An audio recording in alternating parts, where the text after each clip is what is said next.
నుంచి నీకు నాకు యాంటీ.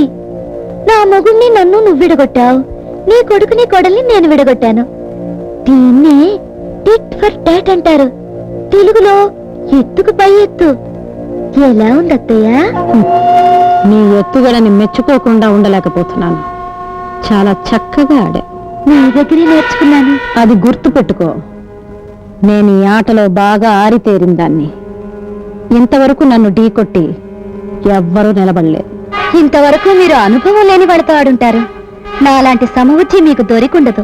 నాతో ఆట చాలా ప్రమాదకరం. ప్రమాదం లేకపోతే ఆటలో మజా ఏముంటుంది అత్తయ్య? పైగా మీలాంటి వాళ్ళతో ఆడే అవకాశం అస్తమానం రాదు. వచ్చిందిగా, చూద్దు గాని. చూద్దాం. అంతవరకు కాస్త విశ్రాంతి తీసుకోండి.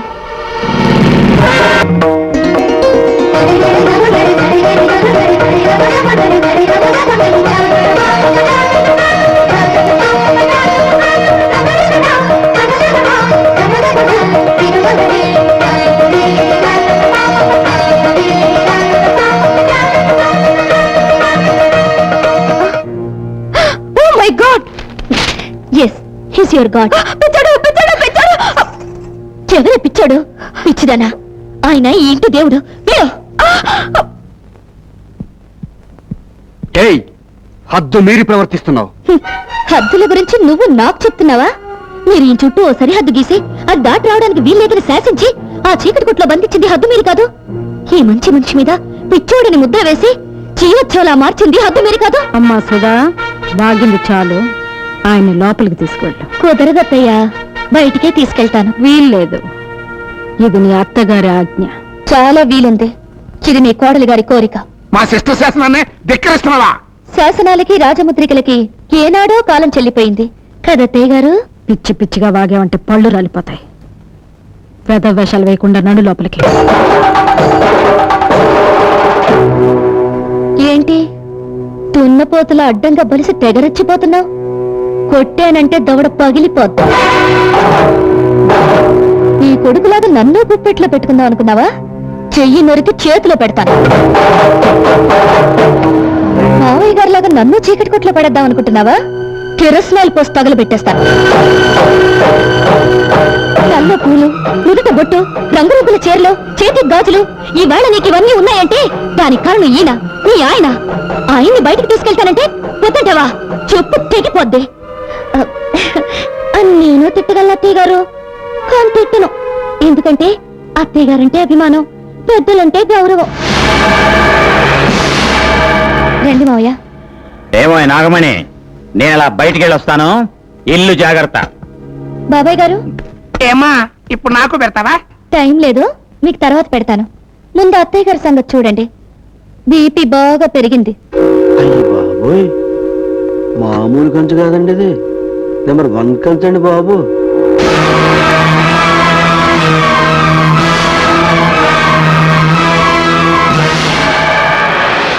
బాబు పిలుస్తుంది. తర్వాత రండి.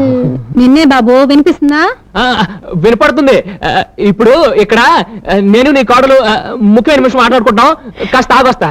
అది కాదు బాబు, ఓసారి బయటికి రా. వస్తున్నా. రానని చెప్పండి. బాగోదే, వెంటనే వస్తాగా. నువ్వు పడుకోకు, పడుకోకే, తొంగకే. అయ్యో అయ్యో. ఏంటమ్మా రోజు బయట పడుకుంటున్నావు కదా బాబు? అది బయట చల్లగాలేస్తుంటాను. వెచ్చగానే ఉందిలే, పడుకో. లోపల ఇంకా వెచ్చకుందమ్మా. ఇది ఆషాఢ మాసం. ఈ నెల రోజులు కొత్తగా పెళ్ళైన వాళ్ళ దగ్గరగా ఉండకూడదు బాబు. ఇది ఆషాఢ మాసం? అవును, ఈ రోజు నుంచి మొదలు. బహుశా రేపటి నుంచి అయి ఉంటుందమ్మా. నువ్వు క్యాలెండర్ సరిగ్గా చూసుండవు. ఇందాక పంతులు గారు వచ్చి చూపించారు బాబు. అలాగా? వాడెందుకు వచ్చినట్టు? పోనీ మాట సోదరికి చెప్పొస్తాను. మాట చెప్పి రాగలవా? కొంచెం కష్టమైన పనే. వచ్చి పడుకో. పడుకుంటా పడుకుంటా పడుకుంటూ.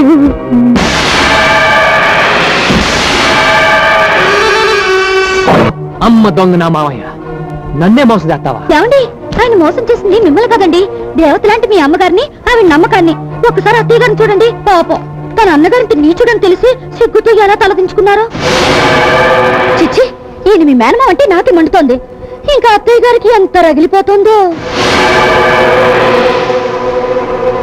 మా అమ్మకు తోడబుట్టినాడు కనుక ఎంత ద్రోహం చేసినా ప్రాణాలు వదిలి పెడతాను. రే బాబాయ్, బాబాయ్ రేపటి నుంచి వీళ్ళ శాత గోసీలు కట్టించి కూలీలతో పాటు పొలం పని చేసి అలాగే. సారీ అల్లుడు, మేము ఆ పనులు చేయలేం. హలో మాస్టర్, మిమ్మల్ని 3 పూట్ల ఎరగదని మీ చేత పనులు చేయించే పూచి నాది. మీరు ఆ విషయం మర్చిపోయి హ్యాపీగా ఉండండి. అబ్బాయి గారు ఇదిగోండి డబ్బు. అమ్మకిచ్చి బీరాలు పెట్టమను. ఏమండి ఇంత డబ్బు మీ అమ్మగారి బీరువాలో పెడతారా? ఏ ఆవిడ 4 కాలాల పాటు బ్రతికుండడం మీకు ఇష్టం లేదా? ఏంటే మీ మామయ్య గారు దుర్బుద్ధి చూశారుగా. మీ అమ్మగారు నిద్రపోయేటప్పుడు ఓ బండగా ఆవిడ నెత్తి మీదేసి ఈ డబ్బు తూపతే. అమ్మో నిజమే, డబ్బు కోసం వీడు అంత పని చేసినా చేస్తాడు. అయితే ఆ డబ్బు నీ దగ్గర ఉంచు. నన్ను చంపితే అత్త కోసం ప్రాణాలు అర్పించిన ఓ కోడలుగా చరిత్రలో నిలిచిపోతావు. ఈ అత్త కోసం ఆ మాత్రం త్యాగం చేయలేవా తల్లి? సరే మీరు చెప్పారుగా, చేస్తాను.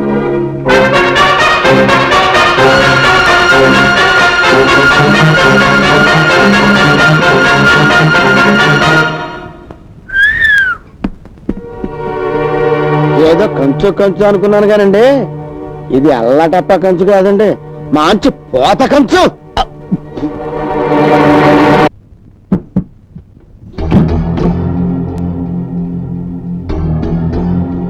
సబాష్, బాగా నటించావు, గొప్ప నటివి.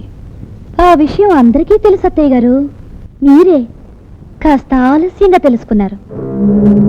పిచ్చి తల్లి, నేను నీకంటే గొప్ప నటిని. నేను నటించడం మొదలుపెట్టేసరికి నువ్వు ఇంకా పుట్టలేదు అని అంటాననుకున్నావు కదూ? అనను. ఎందుకంటే ఆ మాత్రం తెలుసుకునే తెలివితేటలు నీకున్నాయని నాకు తెలుసు.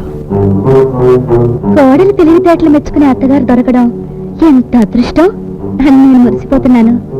ఇన్నాళ్ళకు ఎత్తుకు పైవెత్తు వేసే సమూచి దొరికిందని మీరు మురిసిపోతున్నారు కాదు? ఎత్తెంతో తెలుసుకోకుండా ఎగిరెగిరి పడితే మూతి పళ్ళు రాలిపోతాయి అని నేను చెప్పను. రాలిపోయిన పళ్ళు కట్టించుకున్న అనుభవజ్ఞులు ఎదురుగా కనిపిస్తుంటే నాకు ఆ మాత్రం తెలీదా? ఈసారైనా కాస్త జాగ్రత్తగా ఉండండి నేను చెబుతున్నాను అత్తయ్య గారు. 20 ఏళ్ల కుర్రకుంకో కాబట్టి నోటికొచ్చిందల్లా వాగుతున్నావు. 60 ఏళ్ల అనుభవం ఉన్నదాన్ని కాబట్టి నేను నీలాగా వాగను. 60 ఏళ్ల వయసు అవగానే రిటైర్ అయ్యి మూల కూర్చుని 20 ఏళ్ల కుర్ర కుంకకే పెత్తనం ఇచ్చేయాలంటానని తెలిసే వాగుండరు. ఇదిగో చూడమ్మా, నీకు తెలియదు ఒకటి ఉంది. ముందుగా చెప్పకపోతే కంగారు పడతామని జాలిపడి చెప్తున్నాను. సరిగ్గా 24 గంటల్లో, అంటే రేపు మధ్యాహ్నం 12 గంటల్లోగా ఆ పెట్టెను నీ చేత్తో నువ్వే నాకు అందిస్తావు. అలా అందుకోపోతే నా పేరు నాగమణి కాదు. గౌరీ,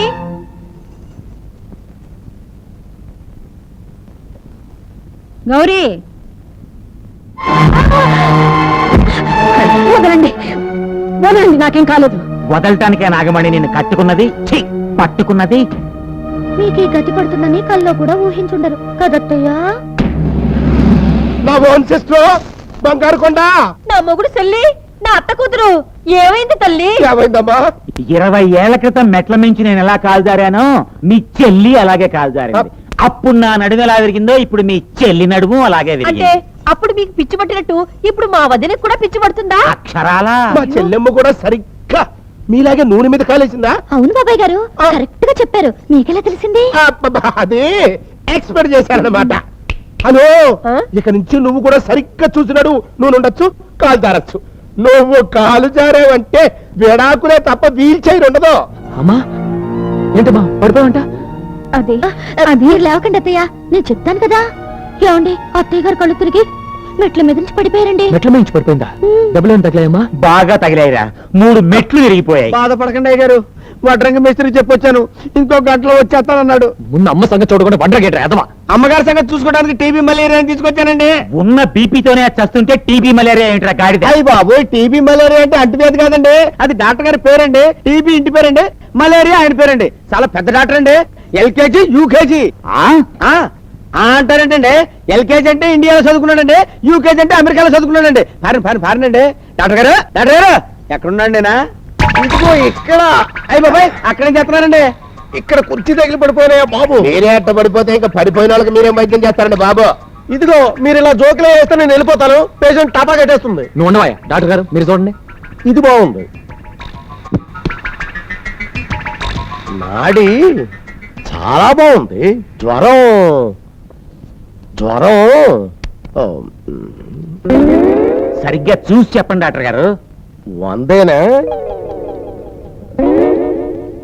కాదు 200.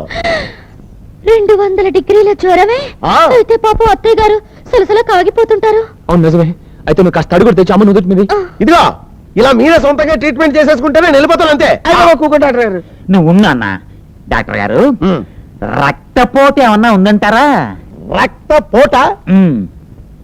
రక్తపోటు రక్తపోటు ఆ పోటు అద్భుతమైన రక్తపోటు ఉంది. అంటే మా అత్తయ్య గారి నుంచి ఉప్పు కారం తినకూడదండి? ఆవిడ తినొచ్చు కానీ మీరు పెట్టకూడదు. అయితే ఇక నుంచి సప్పుడు కూడా పెట్టు. డాక్టర్ గారు షుగర్ ఉందా అండి? లేదు, ఈ నెల ఇంకా రేషన్ తీసుకోలేదు. నేను అడుగుతున్నది మీ ఇంట్లో షుగర్ ఉందా అని కాదండి, ఉమ్. దీని ఒంట్లో షుగర్ ఉందా అని. ఓ ఆ షుగరా? ఆ షుగరు ఆ షుగరు ఆ షుగర్ ఆహా ఆహా ఆహా ఎంత కమ్మటి వాసన! నేతి మిఠాయిలా గుమగుమలు ఆడిపోతుంది. మిఠాయి ఏమిటండి? మీ అత్తయ్య గారి బాడీ అమ్మ, ఒంట్లో చక్కెర ఎక్కువైపోయి పుల్లారెడ్డి స్వీట్స్ లా కమ్మటి వాసన వస్తుంది. అంటే ఇక అత్తయ్య గారు ఉట్టి అన్నం కూడా తినకూడదన్నమాట? అవును, అన్నం కూడా తినకుండాటండి బాబు, చక్కగా ఉప్పు లేని గంజి తాగొచ్చు కదయ్యా. గంజా? యా, పోనీ అందులో కోడి చికెన్ నంచుకోవచ్చా? మేక మటన్ కూడా నంచుకోవచ్చు. కాకపోతే వెంటనే ఇవి పారి కట్టుకోవాల్సి వస్తుంది. పాపం ఏమీ తినద్దంటే ఇంకేం తింటుందండి? గడ్డి. అవును, అది మాత్రం ఎంత కావాలంటే అంత తినొచ్చు. మీరేం బాధపడకండి అమ్మగారు, 3 పూట్ల 3 మోపులు పచ్చగడ్డి తీసుకొచ్చి మీ ముందు పడేస్తాను. మా అమ్మయాన్ని మీకు ఒకళ్ళు ఎండుగడ్డి తినాలనిపించింది అనుకోండి, నాకు చెప్పండి, మన దొడ్లో మేట్లోంచి పీక్కొచ్చి మీ ముందు పడేస్తాను. మీరు ఎంత కావాలంటే అంత అండి. అమ్మగారు మీరు బతకాలి, అమ్మగారు మీరు బతకాలి అమ్మగారు. డాక్టర్ గారు, గంజి తాగి ఏదైనా పని పట్ట చేసుకోవచ్చా? ఏంటమ్మా పొద్దున్న నుంచి అత్తయ్య అత్తయ్య అని ఏడుస్తున్నావు? ఆవిడ బ్రతకడం ఇష్టం లేదా? అబ్బా, అంటే అమ్మ పడుకునే ఉండాలా? చచ్చినట్టు. అది పడుకుంటే ఎలాగండి? ఇంట్లో పనేళ్ళని చూడాలి, గుమాస్తా గారి దగ్గర లెక్క డొక్క చూడాలి, రోజుకి 100 సార్లు ఇనపెట్టి తాళం తెరుస్తుండాలి. దాన్ని మంచం దిగద్దంటే ఈ పనులన్నీ ఎవరు చేస్తారు చెప్పండి? ఏమండి, నేను ఏమన్నా అంటే అన్నా ఉంటారు కానండి, సుధమ్మ గారు ఇంట్లో ఏం పని చేస్తారని చెప్పండి? తిని తొంగోవడం తప్ప. కాస్త కొత్త చదువుకున్నారు, అమ్మగారు ఇలాంటి కష్టకాలంలో ఉన్నారంటే ఆ మాత్రం సాయం చేయలేరండి. ఏం అరిగిపోతారా? అరిగిపోతానో కరిగిపోతానో నీకెందుకు? అయినా నేను బీకాం చదివి ఇంటి కోడలుగా వచ్చింది ఇలాంటి చిన్న చిన్న పనులు చేయడానికి కాదు. బీకామ్స్ అయితే ఎవరికే గొప్ప, చదివితే సంసారం చేయరా, సంసారం చేసుకుని ఇంటి పనులు చేయరా? అమ్మా ముందు తాళాలు ఇచ్చేయి.